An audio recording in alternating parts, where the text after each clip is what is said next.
Assalamu alaikum wa rahmatullahi wa barakatuhu. Alhamdulillah wa sallallahu ala nabiy al-ummi.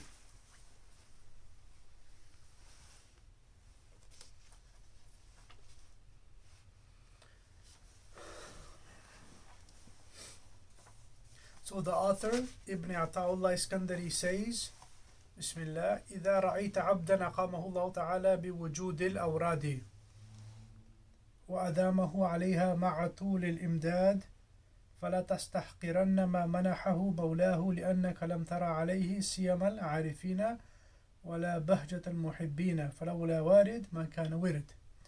So the author, he says something to the effect that if you see a person, he is constant in his remembering the Lord through his daily WIRD.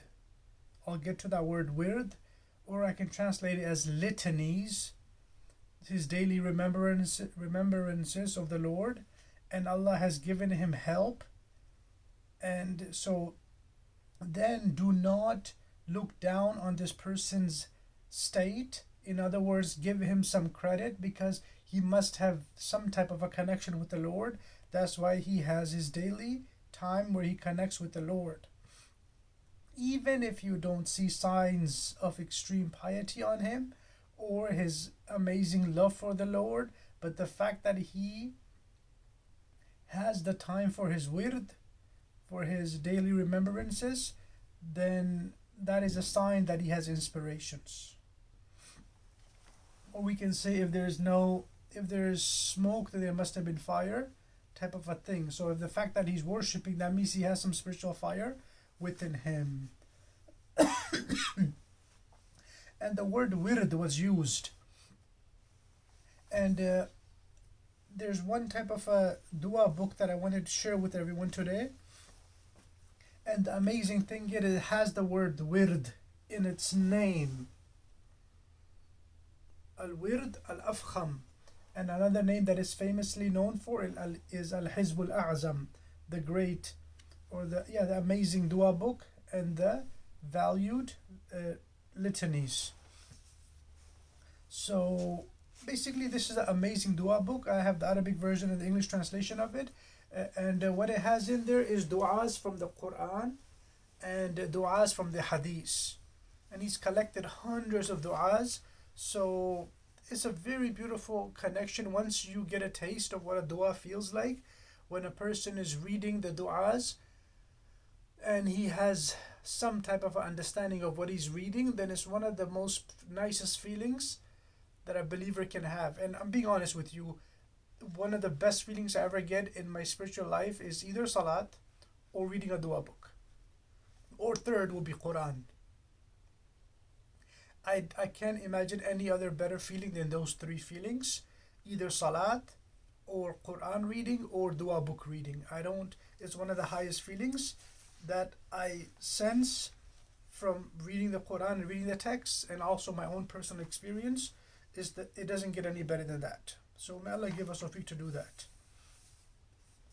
And then he mentions Allah subhanahu wa ta'ala has blessed some people for serving the religion, and others, their dominant trait is the love of the Lord. So the first group, their dominant trait is the service they offer the community, and again, definitely that'll be based on the love of Allah subhanahu wa ta'ala, otherwise it doesn't really count. And likewise the second group, but their dominant trait is the love. So then he mentions both those groups are blessed by Allah subhanahu wa ta'ala. كُلًّا نُمِدُّ هَؤُلَاء وَهَؤُلَاء مِنْ عَطَاءِ رَبِّكَ. Each one of these groups has been bestowed upon by Allah subhanahu wa ta'ala. And I like how beautifully the word ata is used in there, because that's the name of also the author. And the last thing we're going to read, the last quotation for today, is very rarely does inspiration come to a heart except suddenly. And the reason for that is so that a servant cannot claim receptiveness and preparedness for it.